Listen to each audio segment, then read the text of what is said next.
Hi everybody, I'm Scott Allen Miller. Today on Sam IT, we're going to look into should you be starting an MSP or a managed service provider.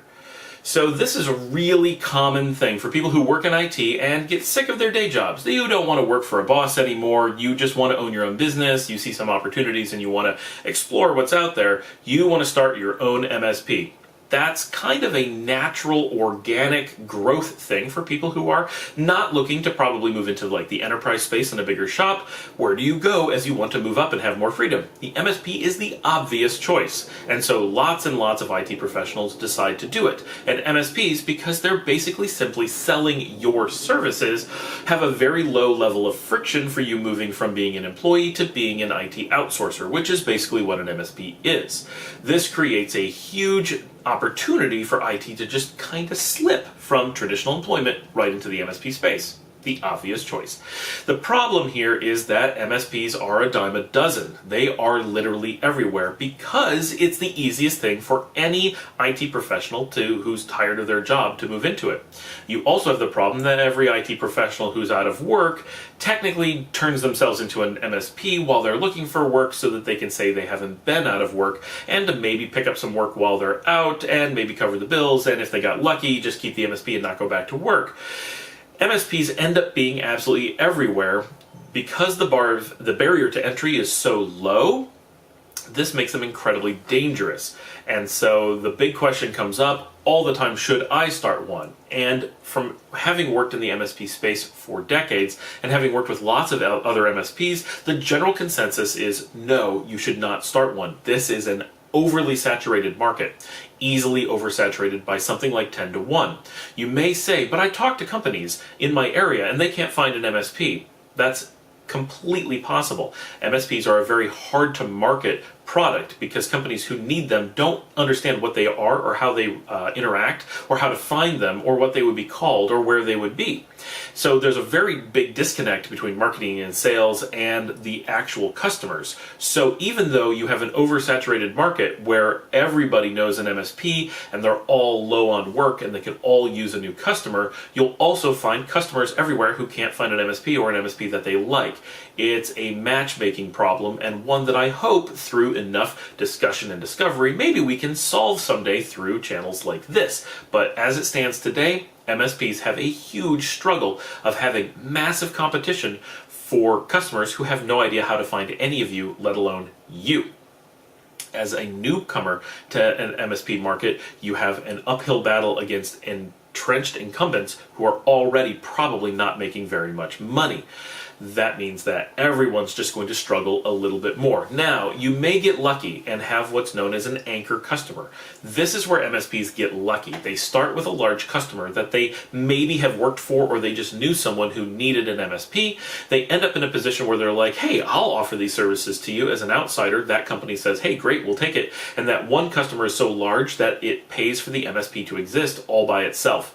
This is the system by which almost all MSPs make it. It's extremely hard to have happen. It's completely unpredictable. You just have to get lucky. And generally, you can't be out there looking to start an MSP. You just have to have this fall in your lap and then ta-da, you have an MSP that could be successful, but you will always live in fear that that one customer drops you and suddenly you don't have enough business to support your infrastructure with the other clients, which you may or may not manage to get. It is extremely rare for any MSP to manage to score more than one anchor level client, and so you always live in fear that the one that you have will go away. This creates a bit of a problem in the ecosystem that MSPs have a really high tendency to be tied to a single customer and almost exist in a one-to-one, and then have a few like tag-along customers who are so small that they don't really make any money, but by servicing them, it keeps the MSP from technically becoming employees of the original company. So there's no simple answer, of course, as with everything, and this is a business question, and attending some MSP panels or getting into some MSP discussions in communities that are very influential in the MSP space, such as mangolossy.it, would be great. If you're interested in starting an MSP and you're passionate about it, certainly it's something worth considering, but be aware it's going to be an incredible uphill battle, and there are a lot of people who have done this before you, some of which are successful, most of which are not almost all of which, including those that are successful, will warn you against. It's also important to understand that what's good for the MSP is often bad for the customer, and so it can be very difficult being caught in a position where your customer wants to work with you because you're local, but locality doesn't really matter in MSP services. Do you disclose that? Do you not? It's a difficult, very difficult market, and one that if you're passionate about being an MSP can be rewarding. But in general, if you're doing it because you think it's the next step in your career, it probably is not. And it's also very important to understand that if you're looking at starting an MSP, that is a business endeavor, not a technology endeavor, even though all of the work that you will be doing is technology. I understand that you as a technologist are probably passionate about doing a good job of IT, and you want to go out and service customers yourself, and you will put in the elbow grease and make it happen, and that's commendable. But it's very important for you to understand that the majority of the actual benefits and things that make an MSP successful don't come from you doing a good job in IT. In fact, you could be the best IT person there ever has been, and you may still fail as being an MSP because MSPs make their money off of sales, marketing, and business acumen, and almost none off of technology, and you will very possibly find yourself incredibly depressed because no matter how good of IT work you provide, your customers may not recognize it and may not care at all. And this can make being an MSP very depressing if you're doing it because you're passionate about technology rather than being passionate about the business of running a technology consultancy. So just be aware that liking technology or being a good IT person in no way prepares you for being an MSP. It may prepare you for being a great employee of an MSP, but not owning an MSP, or at least not running one. If you want to invest in one or partner with someone who's really passionate about the business aspects and you're bringing the consulting pieces, that may work out. But that's something we'll discuss in other videos about how to start an MSP. But whether or not you should, just be aware you have to be passionate about the business.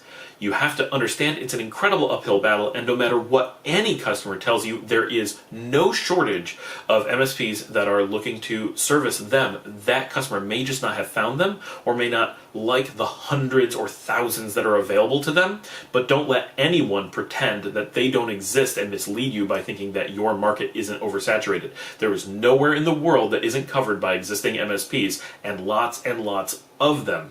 I talk to lots of MSPs every day, and they all share the same stories. Customers who act like there's no one available, and they're all sitting around going, but I'm available, why not me? Thanks for joining me. Remember to like and subscribe, and this one definitely loads of comments I expect below. Ask your questions, ask away, and let me know what topics about MSPs that we need to be posting about. We haven't done, this is our first MSP video, and I think this is going to be something we're going to have a lot of, so definitely get those questions in there. And as always, remember that you can sponsor us on Patreon and help me bring these educational videos to you. Discover how easy and affordable business telephone service can be. Say it with Talkadillo.